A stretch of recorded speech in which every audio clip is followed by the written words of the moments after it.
మాజీ మంత్రి ధర్మాన కృష్ణదాసు పిఏ గొండు మురళి ఇంట్లో ఏసీపీ సోదాలు ముగిశాయి. నిన్న మధ్యాహ్నం నుంచి అర్ధరాత్రి వరకు సోదాలు కొనసాగాయి. ఈ తనిఖీల్లో సుమారు 60 కోట్ల అక్రమ ఆస్తులను అధికారులు గుర్తించారు. దీంతో ఆయన్ను అరెస్ట్ చేసి విశాఖపట్నం తరలించారు. ఈ సోదాలు 35 ఎకరాల భూమి, 5 ఇళ్లు, 2 కార్లు, పెద్ద మొత్తంలో బంగారం, వెండిని గుర్తించారు.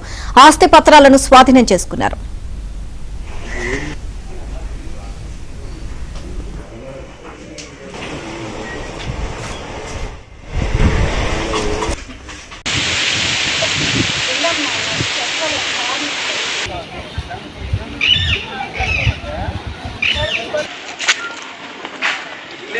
అంత టైం వాళ్ళు ఇస్తున్నారు.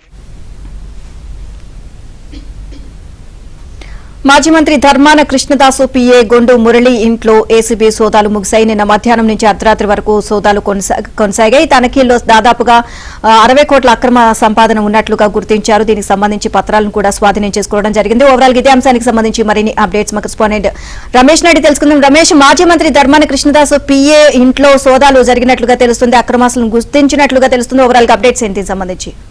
నీలిమ, ఏదైతే మాజీ డిప్యూటీ సీఎం ధర్మాన కృష్ణదాస్ పిఏగా పనిచేసినటువంటి గొండు మురళి ఇంట్లో నిన్న మధ్యాహ్నం నుంచి అర్ధరాత్రి వరకు కూడా ఏసీబీ అధికారులు సోదాలు నిర్వహించారు. ఈ సోదాలలో ఇస్తుపోయేటటువంటి నిజాలు బయటపడ్డాయి. ప్రధానంగా 2019-22 మధ్య డిప్యూటీ సీఎం గా ధర్మాన కృష్ణదాస్ ఉండేటటువంటి సమయంలో మురళి పెద్ద ఎత్తున అక్రమాస్తులు కూడబెట్టారనేటటువంటి ఫిర్యాదులు ఏసీబీకి అందాయి. ఈ నేపథ్యంలో 6 చోట్ల, అంటే మురళికి సంబంధించి 6 చోట్ల బంధువుల ఇళ్లలోనూ, అదేవిధంగా ఆయనకు సంబంధించినటువంటి నివాసాలు ఉండేటటువంటి ప్రాంతాల్లోనూ ఏకకాలంగా ఏసీబీ దాడులు నిర్వహించింది. ఈ దాడుల్లో దాదాపుగా 60 కోట్ల మేర ఆస్తులు ఏసీబీ అధికారులు గుర్తించారు. ముఖ్యంగా ఈ మురళి అనేటటువంటి ఈయన ఎవరైతే ఉన్నారో ఈయన బుడితి, జలమూరు మండలం బుడితి, సారవకోట మండలం బుడితి పిహెచ్సిలో ల్యాబ్ టెక్నీషియన్ గా పనిచేసేవారు. ఇదే నేపథ్యంలో పొలిటికల్ ఇన్ఫ్లుయెన్స్ తో ఆయన ధర్మాన కృష్ణదాస్ దగ్గర పిఏగా చేరారు. ఆ తర్వాత ఒక్కసారిగా ఆయన కోట్లకు పడగెత్తారనేటటువంటి ఫిర్యాదులు ఏసీబీకి అంది. ఈ నేపథ్యంలో నిన్నటి నుంచి పెద్ద ఎత్తున ఏసీబీ అధికారులు దానిపై దృష్టి సారించారు. ఈ నేపథ్యంలో 60 నుంచి 70 కోట్ల మధ్యలో ఆయన ఆస్తులు ఉన్నట్లు గుర్తించారు. ముఖ్యంగా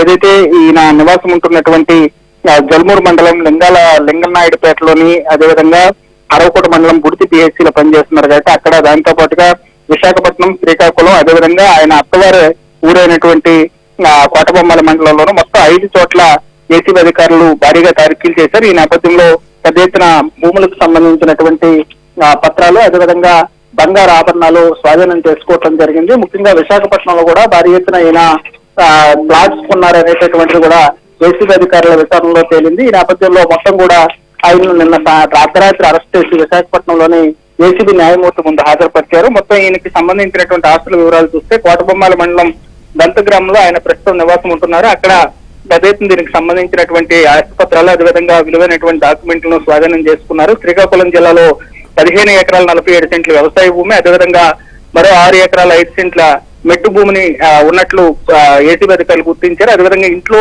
520 గ్రాముల బంగారం, అదేవిధంగా బ్యాంక్ లాకర్ లో మరి 536 గ్రాముల బంగారం ఉన్నట్లు కూడా ఏసీబీ అధికారుల సోదాల్లో తేలింది. దాంతో పాటు ఇంట్లో 11 కిలోల 36 గ్రాముల వెండి వస్తువులు కూడా ఏసీబీ అధికారులు స్వాధీనం చేసుకున్నారు.